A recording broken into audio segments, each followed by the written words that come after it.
Sir నమస్కారం sir. నమస్తే అండి. సార్ 'శేఖర్ కమ్లా' గారి డైరెక్షన్‌లో ధనుష్ గారు హీరోగా ఈ నెల 20న 'కుబేరా' అనే సినిమా రాబోతుంది సార్. అందుకు సంబంధించి నిన్న ట్రైలర్ కూడా రిలీజ్ చేయడం జరిగింది. మరి ఆ ట్రైలర్ మీకెలా అనిపించింది? మీ రివ్యూ ఏంటి సార్ ఆ ట్రైలర్ పైన? అంటే ట్రైలర్ పైన రివ్యూ అంటే యాక్చువల్‌గా 'శేఖర్ కమ్ముల' తీస్తున్నాడు అంటే ఇదేదో సెన్సిబుల్ సబ్జెక్ట్ అయి ఉంటుంది అనేది ముందే ఆడియన్స్ అందరూ ఫిక్స్ అయ్యి ఉన్నారు. ట్రైలర్ కూడా ఆయన స్టైల్‌లోనే ఉంది. ఏం చెప్పబోతున్నాడు సినిమాలో అనేది 'కుబేరా' అనే టైటిల్ పెట్టినప్పుడే రకరకాల ఆలోచనలు ఇది ఇది ఫైనాన్షియల్ క్రైమ్స్ ఆ ఏరియాలో కథ జరగబోతోంది అనేది అర్థమైపోయింది ప్రపంచానికి. ఓకే. అలాగే ఈ క్రైమ్స్ జరుగుతున్నటువంటి ప్రాసెస్ మనం అనేక రకాలుగా చూసాం. స్టాక్ ఎక్స్చేంజ్ మోసాల దగ్గర నుంచి మొదలు పెడితే ఫైనాన్షియల్ ఇన్స్టిట్యూషన్స్‌లో జరిగే రకరకాల స్కామ్‌లు ఇవన్నీ చూస్తూ వస్తోంది ప్రపంచం.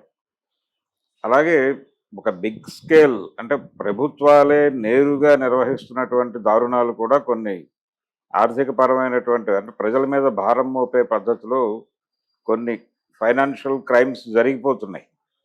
ఉదాహరణకి నోట్ల రద్దు కార్యక్రమం దాన్ని ఒక పాజిటివ్ వైబ్ క్రియేట్ చేసి ప్రజలందరూ కోరేలాగా చేసి ప్రజలందరూ ఆకాంక్షగా మార్చి అది చేయటం ద్వారా ఒక పార్టీ లబ్ధి పొందటం మనం స్వయంగా చూసాం. ఇలాంటివి జరుగుతాయి. దాని కింద సఫర్ అయిపోయిన వాళ్ళు అనేక మంది ఉన్నారు, నాశనం అయిపోయిన వాళ్ళు ఉన్నారు. ఇలా ఈ దేశ ఆర్థిక వ్యవస్థ జరుగుతున్నటువంటి నేరాలు అలాగే అండర్ వరల్డ్ ఇవన్నీ మిక్స్ అయిపోయి నడుస్తున్నటువంటి ఒక విచిత్రమైన పరిస్థితి.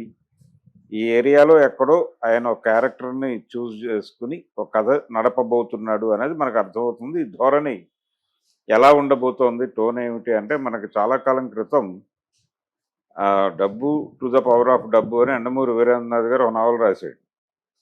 దాంట్లో 2 క్యారెక్టర్స్ ఉంటాయి. గాంధీ అనే క్యారెక్టర్, తర్వాత లక్ష్మి అనే ఒక క్యారెక్టర్. ఆ గాంధీ, లక్ష్మి క్యారెక్టర్ల లాగా ఈ సినిమాలో హీరోయిన్స్ కనిపిస్తున్నారు.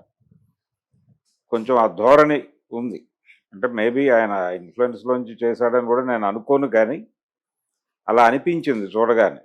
అంటే పర్టికులర్‌గా హీరోయిన్ రష్మిక క్యారెక్టరు తన మాట్లాడే ధోరణి ప్రాక్టికల్‌గా ఉండటం, ప్రాక్టికాలిటీనే మాట్లాడటం.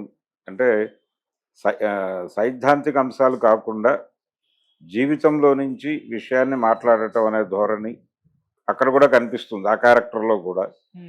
అలాగే కొంచెం ఎమోషన్తో లింక్ అయ్యి జీవితంలో ఏదో సాధించాలి అనేటువంటి కార్యక్రమం ఉన్నప్పటికీ కూడా ఏ పద్ధతిలో దీన్ని బ్రేక్ చేసుకుంటూ వెళ్ళాలి అనేది ఏదో ఒక వే వెతుక్కునేటువంటి ఒక క్యారెక్టర్గా గాంధీ కనిపిస్తాడు అక్కడ.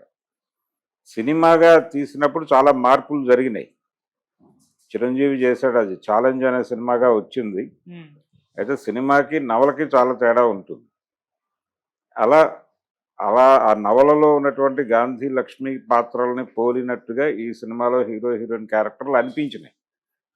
కథ కూడా ఆ ఏరియాలోనే జరుగుతుంది. ఇది వేరు, ఈ నేపథ్యం వేరు, ఆ నేపథ్యం వేరు, ఆ గొడవ వేరు. ఇది కొంచెం బిగ్గర్ స్కేల్లో జరుగుతుంది. క్రైము అంటే రాజకీయము వ్యాపారంగా మారిపోయిన పరిస్థితిలో ఉండటం మాత్రమే కాదు, రాజకీయ వ్యాపారం నడుస్తున్న దశలో ఉన్నాం మనం. ఈ రాజకీయ వ్యాపారాన్ని మించిన వ్యాపారాలు లేవు అని ప్రపంచమంతా అంగీకరించేసి వారసులందరూ తిరిగి తమ ప్రాంతీయ పార్టీలు పెట్టినటువంటి తమ తండ్రుల బాటలో నడవడానికి అమెరికాలో చదువుకున్న కొడుకులు కూడా వెనక్కి వచ్చేసి నిలబడుతున్నటువంటి పరిస్థితిలో మనం ఉన్నాం. ఇది ఈ వాతావరణంలో భారతదేశంలో ప్యారలల్గా జరుగుతున్న డబ్బు వెనక జరుగుతున్నటువంటి కథ ఏంటి అనేది ప్రధానంగా చెప్పదలుచుకున్నాడు. ఆ ఏరియాలో ఏదో ఒక పాయింట్ని ఆయన ఎక్స్ప్లోర్ చేయబోతున్నాడు, దాంతో బద్దలు కొట్టబోతున్నాడు. అదేమిటి అనే దాని మీద ఆధారపడి ఉంది సినిమా భవిష్యత్తు. అది గనక అంటే ట్రైలర్లో కూడా అదే హుకింగ్ పాయింట్. ఏం చేయబోతున్నాడు ఇప్పుడు, ధనుష్ కోసం అంత వేట ఎందుకు నడుస్తోంది, అసలు ఏం చేశాడు అతను, వ్యవస్థని వణికించేంత పని ఏం చేశాడు ఈ క్యారెక్టరు, అంటే బిచ్చగాడు అనే మాట కూడా దొరికింది ఆయన క్యారెక్టర్ ఏమిటి అనేది. అక్కడ నుంచి అతని ప్రయాణంలో ఒక అమ్మాయి అతనికి రక్షణ కల్పించటము, ఆ క్రమంలో వాళ్ళిద్దరి మధ్య స్నేహం పెరగటం ఇలా నడుస్తోంది. ప్యారలల్గా నాగార్జున క్యారెక్టర్ కూడా కనిపిస్తోంది. ఆయన క్యారెక్టర్ కొంచెం గ్యాంగ్స్టర్ లాగా అలా కనిపిస్తున్నాడు. ఒరిజినల్గా ఏమిటి అనేది అవగాహన కాదు, కానీ ఒక డాన్ తరహాలో కనిపిస్తున్నాడు ఆయన ఆ ట్రైలర్లో. సో ఇప్పటి వరకు శేఖర్ కమ్ములు తీస్తున్నటువంటి సినిమాలకి భిన్నమైనటువంటి నేపథ్యంలో సొంత కథతో తీస్తున్న సినిమా. ఇంతకుముందు కూడా తను డిఫరెంట్ ఏరియాలో సినిమాలు వర్కౌట్ చేయాలని ప్రయత్నం చేసినప్పటికీ అవి తన కథలు కాదు, వేరే వాళ్ళ స్క్రిప్ట్తో తను రిస్క్ చేసి దెబ్బతిన్నటువంటి సందర్భాలు ఉన్నాయి. నయనతారతో చేసినటువంటి సినిమా అలాంటివి. కానీ ఇది అలా అనిపించడం లేదు. ఇది కొంచెం నడిచే సినిమాగానే అనిపిస్తోంది. బహుశా ఇది ఆర్థిక పరమైనటువంటి వ్యవహారాలు ఆ ఏరియాలో నడుస్తుంది. కథ కూడా ఆర్థిక రాజధానిలోనే నడుస్తున్నట్టుగా కనిపిస్తోంది బాంబేలో. ఈ నేపథ్యంలోనే మేబీ దలాల్ స్ట్రీట్ ఇవన్నీ ఆ పేర్లు మనం చదువుతూ ఉన్నాం, చూస్తూ ఉన్నాం. అయితే అందుకనే నాగార్జున మాయాబజార్ అనే మాట వాడి ఉంటాడు. మాయాబజార్తో ఈ సినిమాని పోల్చటం నిజంగానే స్టాక్ మార్కెట్ అనేది మాయాబజారే. ఆ మాయాబజార్లో జరిగేటువంటి మాయలు, వింతలు, విశేషాలు వాటిని గురించే ఈ సినిమా మాట్లాడబోతోంది. కాబట్టి ఒక హింట్ ఇచ్చాడు ఆయన. హింట్ ఇస్తూ ఈ కథను తయారు చేసిన వాడు శేఖర్ కమ్ముల కాబట్టి శేఖర్ కమ్ములే ఈ సినిమాలో హీరో, మిగిలిన వాళ్ళందరూ క్యారెక్టర్లే, ధనుష్ లేకపోతే దేనో హీరోలం కాదు అనేసి ఈ కంపారిజన్ ఈ రేంజ్లో బయటకు వెళ్లకుండా ఉండడం కోసం కేవీ రెడ్డి గారిని అడ్డం పెట్టాడు. కేవీ రెడ్డి గారు రియల్ హీరో ఆ సినిమాలో అని కంపేర్ చేస్తూ మాట్లాడటం వెనకాల ఇమ్మీడియట్గా దృష్టి అటువైపు వెళ్లకుండా చేయటానికి. ఓకే, అది ఈ సినిమాకి సంబంధించి ఇది ఫైనాన్షియల్ ఏరియాలో నడిచేటువంటి కథ. ఆర్థికము అలాగే జీవితంలో నైతికత ఇవన్నీ సంక్షోభాల్లోకి వెళుతూ ఉంటాయి. చాలా సందర్భాల్లో ఆర్థిక సంక్షోభం వచ్చినప్పుడు నైతికతను నిలబెట్టుకోవటం అనేది ఒక సంక్షోభంగా మారిపోతుంది ప్రతి వ్యక్తికి. దాన్ని ఎలా దానికి సంబంధించి కూడా ఒక సీన్ ఉంది ఈ ట్రైలర్లో.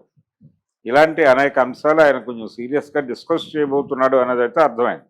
ఓకే, ఫైనల్గా రేపు సినిమా ఇంకొక వారంలో రిలీజ్ అవబోతుంది. ఇంకో 4-5 రోజుల్లో చూద్దాం సినిమా ఎలా ఉందో. అప్పుడు శేఖర్ కమ్ముల గారు ఎలాంటి ఎక్స్పీరియన్స్ ఇస్తున్నాడు. ఇప్పుడు సినిమా అనేది మంచి కథ చెప్పడంతో అయిపోవట్లేదు దాని బాధ్యత. ఆడియన్స్కి థియేటర్కల్ ఎక్స్పీరియన్స్ ఇవ్వడం కూడా బాధ్యతగా మారుతోంది. మరి 20వ తారీఖు ఏ రకమైనటువంటి థియేటర్కల్ ఎక్స్పీరియన్స్ ఇస్తాడో చూద్దాం. Okay sir, thank you so much. Thank you.